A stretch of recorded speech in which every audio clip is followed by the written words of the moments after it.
मौजूद हैं लोकसभा श्रावस्ती में। हमारे साथ क्षेत्र अवध के सह संयोजक और भारतीय जनता पार्टी के तेज तर्रार नेता विनय कुमार मिश्रा जी हैं। हम इनसे जानते हैं, इन्होंने अपने क्षेत्र में एक कार्यक्रम का आयोजन किया था। आइए जानते हैं कि आखिर क्या किस तरीके का कार्यक्रम था। सर, सबसे पहले लाइव न्यूज़ 24 से बात करने के लिए बहुत बहुत धन्यवाद आपका हार्दिक स्वागत है न्यूज़ 24 को। एक तो पहले मेरा जान लीजिए मैं कहाँ रहने वाला हूँ। मैं विनय कुमार मिश्र, मेरा गांव है पुलिस लाइन के पीछे कल्याण नगर। मैं बलरामपुर का ही निवासी हूँ और मेरा ये समाज सेवा का जो है, मैंने जो बीड़ा उठाया था सन 2004 से उठाया था। और उस समय मैंने इसलिए उठाया था कि मैं एक गांव में गया तो उस गांव में वो दाह संस्कार के लिए उसके पास आर्थिक स्थिति ठीक नहीं थी, तो मुझे उसको कुछ आर्थिक मदद करनी पड़ी। उसका दाह संस्कार हो गया। तभी से मैंने प्रण कर लिया कि किसी का दाह संस्कार बिना पैसे नहीं रुकेगा और किसी लड़की की शादी बिना पैसे नहीं रुकेगा। इसलिए मैंने बीड़ा उठाया। मैं हर साल करीब 100 लड़कियों की शादी में मदद करता रहता हूँ। करीब 19 साल हो गया और उनको जो है आर्थिक हो या राशन पानी हो, मैं उससे उनकी मदद करता रहता हूँ। और मैं पिछले साल राम विवाह के अवसर पर, हमारे गांव के पास एक गांव पड़ता है रमनगरा, मैं वहीं पर राम विवाह का कार्यक्रम था। हमको 2-3 दिन पहले वहाँ के प्रधान राम शरण पासवान जी ने कहा कि भैया एक लड़की की शादी है, उसके माँ बाप नहीं, मामा के यहाँ रहती है, तो उसकी शादी का। मैंने कहा जो भी होगा आर्थिक मदद कर दी जाएगी। और उस लड़की की मैंने शादी कराई और लड़का था यहाँ तिल्हार का, भिनगा विधानसभा में पड़ता है, और लड़की हमारे यहाँ की थी और उसकी शादी मैंने करा दी। जो भी खर्चा आया मैंने पूरा किया प्रभु की कृपा से। उसी समय मैंने मंच से ऐलान किया था कि मैं 11 लड़कियों की शादी अगले साल राम विवाह के दिन कराऊंगा। लेकिन मैंने लोगों से कहा, तो कई लोगों से कहा तो लड़कियों की व्यवस्था जो है 5 ही लड़कियों की हो पाई, इसलिए 5 लड़कियों का मैंने शादी के लिए वो कर दिया और मैंने 5 लड़कियों का भी शादी कर दिया। जो भी प्रभु की कृपा से हमको होता है, मैं दान पुण्य करता रहता हूँ और उसी में बरकत होती है। ईश्वर जो है सबको सुखी रखे, स्वस्थ रखे और सबके ऊपर अपनी कृपा बनाए रखे।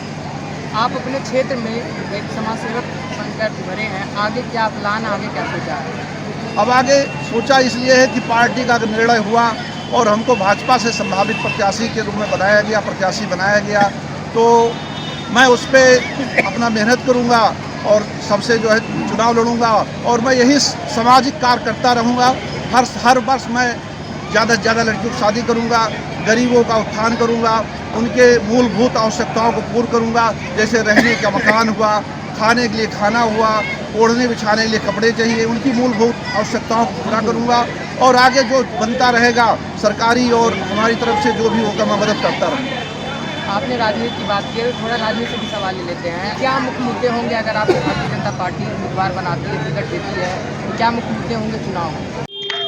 मुख्य मुद्दे ये हैं कि जैसे बेरोजगारी है, जैसे बच्चे जो है बाहर निकल जाते हैं पढ़ने लिखने के लिए। हमारा देखिए जो लोकसभा श्रावस्ती है मतलब बहुत पिछड़ा हुआ है और ये काफी ग्रामीण से आच्छादित है। इसमें हमें लगता है 90% तो ग्रामीण में ही रहते हैं।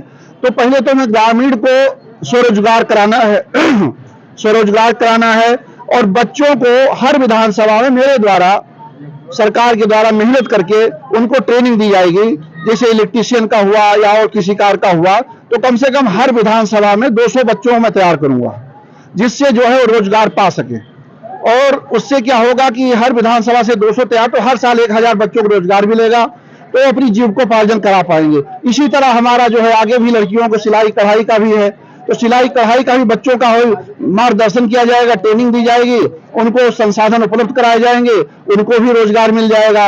और दूसरी बात, सांसद बनने के बाद अगर हुआ तो मैं ऊपर प्रधानमंत्री से, मुख्यमंत्री से निवेदन करूंगा कि यहाँ पे और फैक्ट्रियां लगाई जाए और लोगों को रोजगार मिला जाए, स्वरोजगार में लोगों को प्रोत्साहन किया जाए। मेरी यही सब वो रहेगी, मतलब सरकार से और केंद्र सरकार से, प्रदेश सरकार से। बहुत धन्यवाद हमसे बात करने के लिए। धन्यवाद, आपका बहुत बहुत हार्दिक स्वागत, अभिनंदन। तो ये थे विनय कुमार मिश्रा, जिन्होंने बताया कि हम समाज सेवक के रूप में यहाँ पे अपने लोकसभा क्षेत्र में काम करते हैं। अगर पार्टी ने हमें चाहा, उम्मीदवार बनाया और सांसद का टिकट दिया और सांसद यहाँ से चुने जाते हैं, तो जो सारी समस्याएं इनके क्षेत्र के लिए है वो सारा पूरा करेंगे और जनता का सेवा लगातार करते रहेंगे। ऐसे ही बाकी खबरों के लिए बने रहिए लाइव यूपी न्यूज़ 24 के साथ। धन्यवाद।